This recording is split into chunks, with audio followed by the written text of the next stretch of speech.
The Hardy Tin Soldier by Hans Christian Andersen. There were once 25 tin soldiers. They were all brothers, for they had all been born of one old tin spoon. They shouldered their muskets and looked straight before them.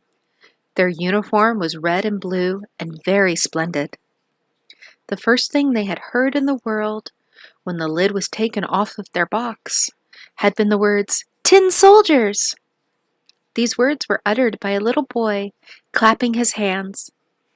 The soldiers had been given to him for it was his birthday, and now he put them upon the table. Each soldier was exactly like the rest, but one of them had been cast last of all, and there had not been enough tin to finish him.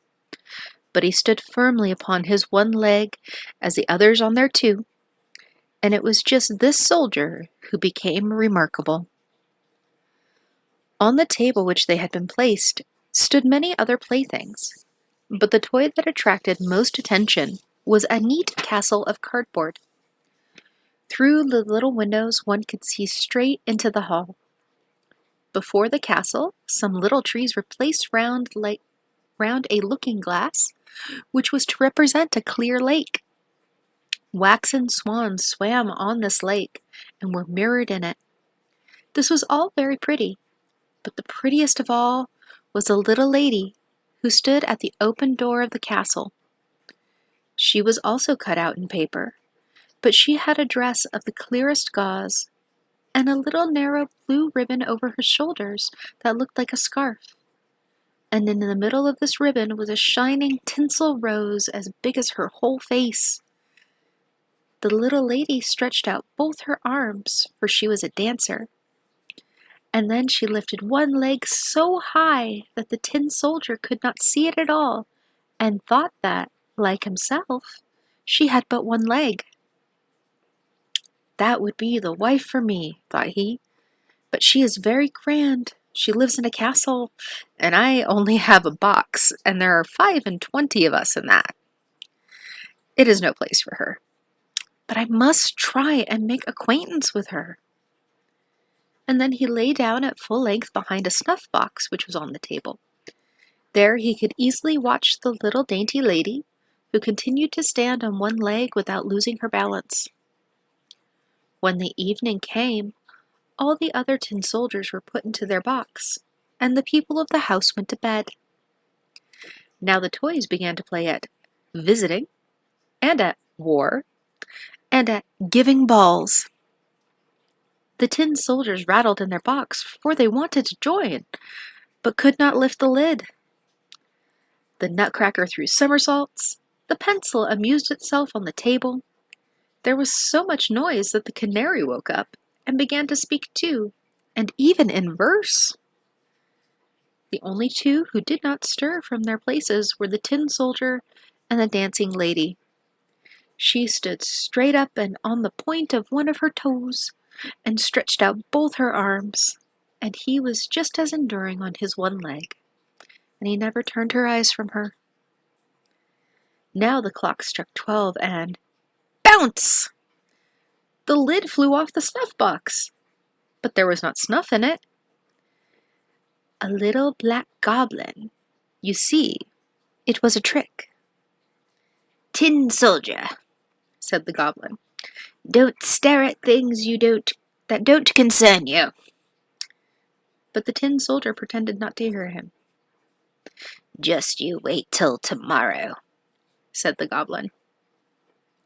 But when the morning came, and the children got up, the tin soldier was placed in the window, and whether it was the goblin or the draught that did it, all at once the window flew open, and the soldier fell head over heels out of the 3rd story. That was a terrible passage. He put his legs straight up and struck out with his helmet downwards and his bayonet between the paving stones. The servant maid and the little boy came down directly to look for him, but though they almost trod upon him, they could not see him. If the soldier had cried out, "Here I am," they would have found him, but he did not think it fitting to call out loudly because he was in uniform. Now it began to rain. The drops soon fell thicker, and at last it came down in a complete stream. When the rain was past, 2 street boys came by. "Just look," said one of them. "There lies a tin soldier. He must come out and ride in the boat." And they made a boat out of a newspaper and put the tin soldier in the middle of it. So he sailed down the gutter, and the 2 boys ran beside him and clapped their hands. Goodness preserve us! How the waves rose in that gutter, and how fast the stream ran! But then it had been a heavy rain. The paper boat rocked up and down and sometimes turned round so rapidly the tin soldier trembled.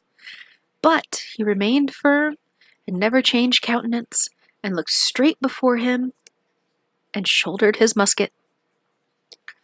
All at once the boat went into a long drain, and it became as dark as if he had been in his box. "Where am I now?" he thought. Yes, this is the goblin's fault. If that little lady only sat here with me in the boat, it might be twice as dark, and I would not care." Suddenly there came a great water rat, which lived under the drain.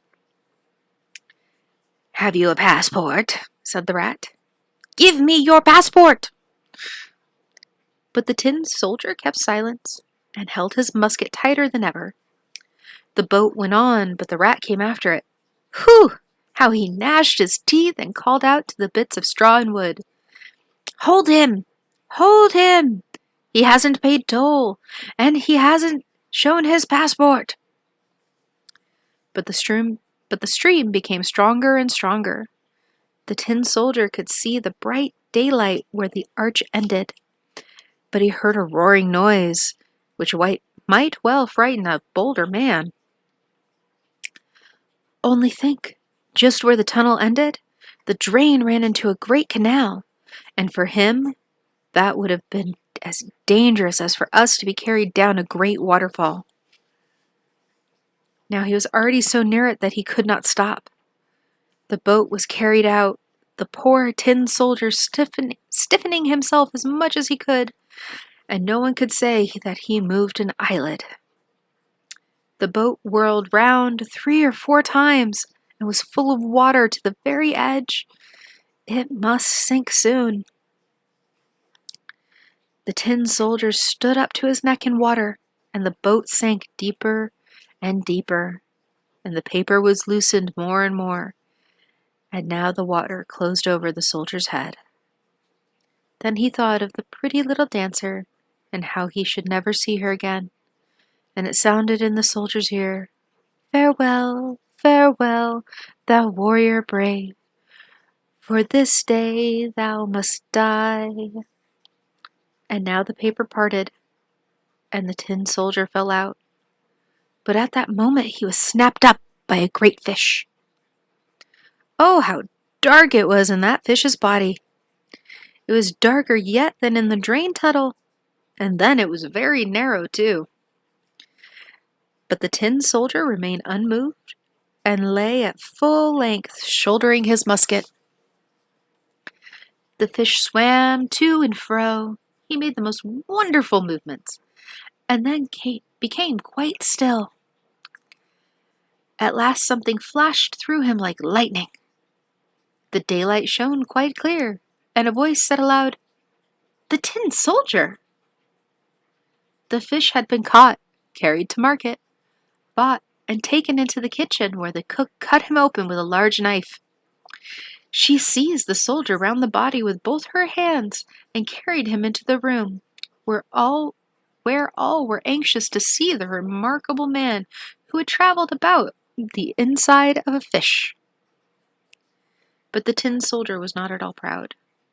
They placed him on the table, and there... No! What curious things may happen in the world! The tin soldier was in the very room in which he had been before. He saw the same children, the same toys on the table, and there was the pretty castle with the graceful little dancer. She was still balancing herself on one leg, and held the other extended in the air. She was hardy too. That moved the tin soldier. He was very, very nearly weeping tin tears, but that would not have been proper. He looked at her, but they said nothing to each other. Then one of the boys took the tin soldier and flung him into the stove. He gave no reason for doing this. It must have been the fault of the goblin in the snuff box. The tin soldier stood there quite illuminated and felt the heat that was terrible. But whether this heat proceeded from the real fire or from love, he did not know. The colors had quite gone off of him, but whether that had happened on the journey or had been caused by his grief, no one could say. He looked at the little lady, she looked at him, and he felt that he was melting, but he still stood firm, shouldering his musket. Then suddenly the door flew open, and the draught of air caught the dancer, and she flew like a sylph just into the stove to the tin soldier, and flashed up in a flame, and she was gone. Then the tin soldier melted down into a lump, and when the servant maid took the ashes out the next day, she found him in the shape of a little tin heart.